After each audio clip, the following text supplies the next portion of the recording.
Hey there, welcome back. So in this video we're going to be tidying up a few loose ends and getting ready for installing the dashboard and the lighting. So I just need to finish up a few jobs. That's going to include steering column, manifolds, etc. So let's get cracking. Okay, so I've been waiting for these locking nuts to come through. These are Binx locking nuts, B-I-N-X. There is another make as well. Basically, you really need these. There's a bit of vibration through the manifolds and the exhausts, I guess. So the bolts that go through that hold on this J-pipe, I really wanted to be held on with these locking nuts. You can't use nylocks because you'll just end up with a molten puddle of plastic and the nut will just fall off. I guess you could use some locking washers and stuff as well, but I just wanted to use these to be extra secure. And then in between the J-pipes I'm going to try using these crush rings. The gaskets that I made myself hold up really well, but they can deteriorate fairly quickly. So I just wanted to put these. There is a recess just on the inside of the manifold here that these rings sit into, and as you do up the bolts, these will just crush and deform slightly and make a nice seal. So that's what I'm going to try in this one. So I'm going to fit this passenger side right now, and then I'll be able to also hook up my O2 sensor on this side and see what I'm going to do with this excess wiring. And there we go, we got the header installed there pretty successfully. You can see the O2 sensor here, comes up to here. There's a handy fixing on the engine for this unit, and then the excess I just curled away across this void here.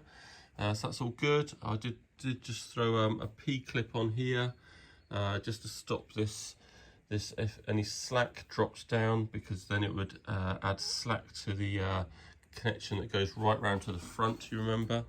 I'm not sure if we can see any of it here. And I didn't want any wires dropping down and perhaps fouling any of this stuff down here.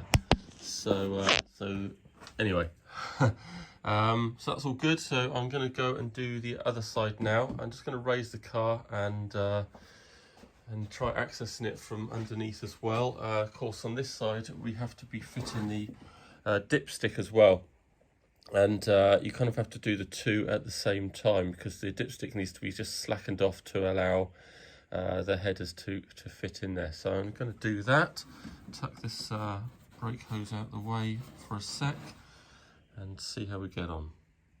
Hi, just a quick update to save you from some frustrations. I'd originally put the manifold in on this driver's side, but then it's really hard to get to the bolts and nuts down there, especially with the starter in the way. You can't really get any leverage. It's just a pain in the neck. So I verified that you can attach the J-pipe to the manifold out of the engine, and it will fit and drop in with it all attached nice and tight. So that's what you need to do. So onto the steering wheel column here and the extension part of it. First of all, make sure you get that nylon collar on, and then I did just have to file the inside of this a little bit just to get it over the end here. And then what I did to line it up, I obviously didn't want the steering column rubbing on the hole inside, so I made sure that it was central to the hole and not at the top and not at the bottom, and central left and right, and marked up some holes. So I've marked up the holes now, and I just need to fix that. Now, access to the top hole and your nylock is difficult, so I'm just seeing if I've got some sort of slim extension to put in there, and then once that's all fitted up, make sure your nylon collar is the correct way round. Once that's all fitted up, that'll be looking good, and then I'll be able to pull the steering column towards the extension here and lock all that into place, and that'll be the steering done. So I'll just finish that up now. All right, so my steering column was all looking quite good. However, once it was all in position, the large nut halfway down on the steering column, it was just slightly hitting the pedal box inside. I could do a couple of things. I could just put a slight bend on the pedal box, and literally it's nothing. I only need to get a pair of pliers in there and give it a little lever away, I think. But I phoned up AK and they suggested that actually this large nut on the steering wheel column is not actually in use on the AK, just in a BMW. So I could do a couple of things. I was thinking about just taking a grinder or a file and just taking off the high spots on each edge here. Literally wouldn't be much, and then I'd have good clearance. But they said actually you don't need it at all. It's not doing anything. This part can still slide in and out, whether this is on here or not. So I'm actually just going to undo it and get rid of it. And then I've got bundles of clearance. So I'm going to do that and then fit everything in place, and I'll show you what it looks like. Okay, so it's a right pain doing up these two little nuts. Well, that bottom one's obviously quite easy, but this one is a right pain, especially as your 10mm socket is probably too short. So when the bolt starts protruding more, it pushes the sort of socket off. So a couple of tips: maybe cut the bolt slightly shorter to make it fit to your 10mm socket a bit better. Or another tip is steering column does need to be inserted into that unit on the firewall there. However, the rest of the bracket does not need to be fitted. So you could just fit that section that slides in and out on its own, and don't fit the rest of this of the steering column. And then you're going to be able to get your hands, instead of having this main black tube in the way, you're only going to have about 3 or 4 inches of the bottom section of the steering column in there, and you'll be able to access that top nut a lot more easily. Once it's all done up nice and tight, then you can insert the rest of your steering column and tighten up your 3 bolts that and nuts that hold your steering column on. So anyway, I did manage to do it with the help of someone that wanted an awful lot of pocket money, and that is now in there. So happy days there. And what we're going to do now is fit the extension part of the steering column. So let's see how that fits. All right, so we are in.